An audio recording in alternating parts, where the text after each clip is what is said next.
Hi everyone, good morning, good afternoon, good evening. I hope you are keeping well.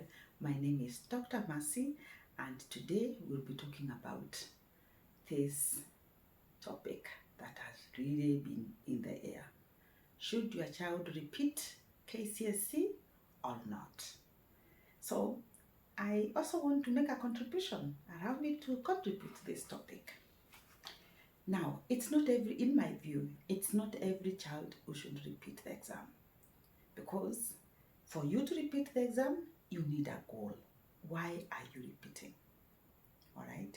So once you have a goal and you have a good reason, then you should be facilitated. You should be supported to repeat the exam unless there is something else. Now, allow me to say this before we talk about whether repeating or not. Let's start from the beginning. We start from Form 2. Most schools, students drop in Form 2 and keep the 7 subjects or 8 subjects as required by NEC. Now, which subjects do students keep? According to NEC, Maths, English, Kiswahili, 2 sciences, a humanity, and any other. Any other can be a second science, it can be a third language, KSL. It can be that's a third science, a third language. It can be a humanity. It can be group 4 or group 5. It really does not matter. But NEC requires, the Kenya National Examinations Council requires the student to register for those 7 subjects. Minimum of 7 subjects is prescribed. So how does the student then choose the 7 subjects?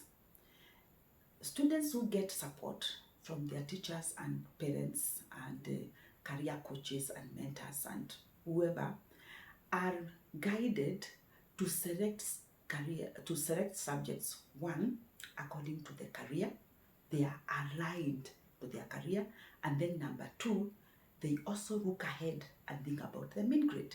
Because at the end of the day, the student will need a good mean grade and will also need to align themselves to the career of choice. And I'll be shortly talking about those careers. So the students select those subjects either in third term of Form 1 or first term of Form 2. Okay? They go up to Form 4. So they sit for the exam, all right? After they have sat for the exam, NEC again calculates the mean for the students. How does NEC calculate the mean for the students? Maths, a language, and best of 5. Remember, the student may have done the 7 that are required by NEC, 8 or 9, depending with the school. So if the student has done 8 subjects or 9, then NEC will select maths, language, and best of 5. If the student did exactly 7, then NEC will calculate the 7 because there will be no best of 5. Best of 5 will just be the 5 remaining after NEC has considered English, and not English, but language and mathematics. Are we together up to there? And your child gets a mean. So that is the mean. We now start talking of my child got an A, my child got an A minus, and B plus, and D minus, and E. You know those things that we all celebrate, and we are celebrating the A's and B's and all that. Okay. And then of course there is something else that we also do not shout, but we normally have, you hear of A of 81, A of 82, A of 83, of 84. When you hear a student scored an A of 84, that's a student who scored A's in all of them. Okay, so a student may score an A of 83 because they got all of them A apart from one which they got A minus. Or a student can get A of 82. They scored A and then they lost two points because A is 12, A minus is 11, and it goes down all the way up to E, where E is 1. Now, let's put that aside. Once NEC has calculated the mean, that information or that data goes to KUPS. KUPS is Kenya University and Colleges Central Placement Services. The mandate for, one of the greatest mandate for KUPS is to praise students. So how does KUPS praise students? KUPS calculates something we call cluster points. And you've heard students of talking of the cluster. In cluster 1, in cluster 2, I got this number of points. So we have NEC has arranged the clusters up to 20. Now, what are these clusters? These are careers or courses that have similar requirements, all right? Like now, medical or health sciences is cluster 13, all right? So we have cluster 13A, 13B, 13C, 13D, depending with the additional requirements, because the cluster 13 also has different additional requirements. I'll be explaining in a few. Okay, so the grades or the data gets to KUPS. Now, KUPS will look at the cluster subjects. Each cluster has 4 subjects that are required. Cluster 13, which we will be referring to, which is the health science. Cluster number 1 is biology. That is subject number 1 of cluster 13. Subject number 1 is biology. Subject number 2 is chemistry. Subject number 3 is maths or physics. Subject number 4 is English or Kiswahili, comma. Group 2, Group 3, Group 4, or Group 5. That makes 4 cluster subjects, okay? So when KUPS is calculating the cluster points, that is how they will select.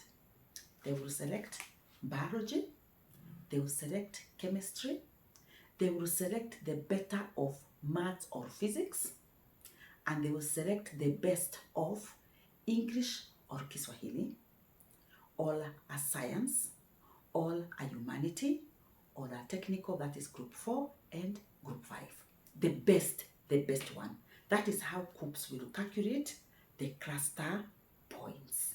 All right? Now, when it comes now to placement, KUPS will go further and look for additional requirements. That is why when you check KUPS, the document that explains clusters, you will find one line with yellow line and another line with green line. What does the green line stand for? The green line stands for additional requirements, meaning you may have met the points, because it is possible, like the subject 4 has so many best. So you may have met the best, but you may have missed on the single subjects, the standalone, that is chemistry, biology, and maths if you did not do physics. So you might find a student with the points that are okay, they are good, they are high, but they have missed on the subjects, the additional requirements. Remember, in class 13A, where we have the Bachelor of Medicine, Bachelor of Surgery, and we also have a Bachelor of Dental Surgery, and 4 others according to KUPS document.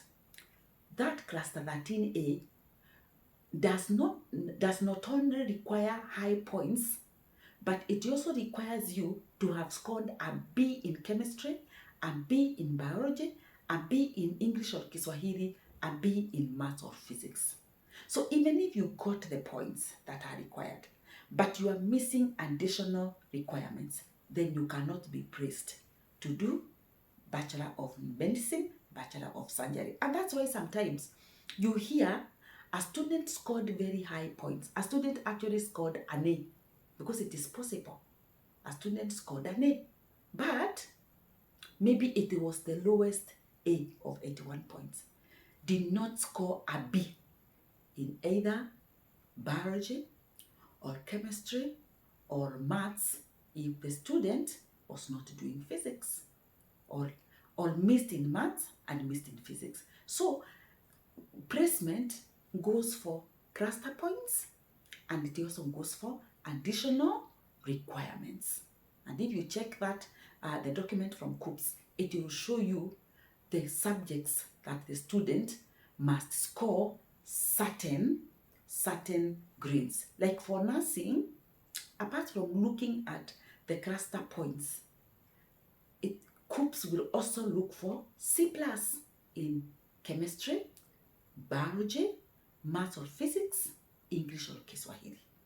Now, a student like that, a student who has missed one of the subjects or two, they are meeting the mean grade, they are meeting the cluster points, but one of the subjects, the additional requirements is missing, then that student, if they really want to take that course at the university, should be encouraged to repeat, because they will just be making up for the one subject or two subjects that they missed. So that student should be encouraged to repeat. Let's even take an example of a student who scored a C-, and that student got a C- in maths, physics, and chemistry. Got a C in English, but missed a C in biology, which is a requirement for diploma in nursing. Now, instead of letting that student miss out on their career choice of considering diploma in nursing at KMTC, then that student should be encouraged to repeat the one subject and make up, because they are meeting every other. No, remember, the mean grade must be a C. So anyway, what I'm saying is, you look at what is the student missing. Is it something that can be made up?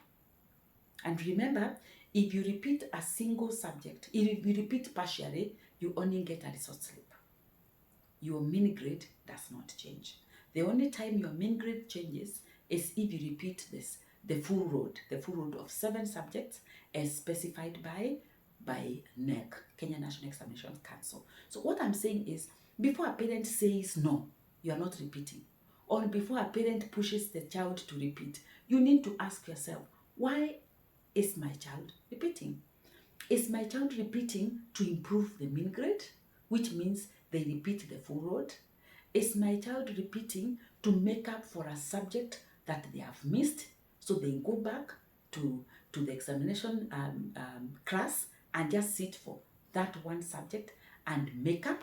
Because if you have missed very narrowly when you are doing 7, then the probability of you doing well when you repeat a single subject is very high, unless you don't understand why you are repeating. So my challenge to parents and to teachers, please have a conversation with your learner, with your child. Why are you repeating? If you can't explain why you are repeating, then don't repeat. It's a waste of time, it's a waste of money. But if for sure you know why you're repeating, you want to make up for a subject that you missed, you want to improve your mean grade, or you are uncomfortable with what you scored and you're feeling you can score better, then please go for it. Go for it. You don't stand to lose anything. When you do the cost benefit analysis, you realize you gain more by resitting the exam. Yeah, you gain more. Or you can do the opportunity cost and find out, am I making sense? Is it something that I really want to do, or is it a waste of time? So parents, have this conversation, and I wish you well. We thank Kenya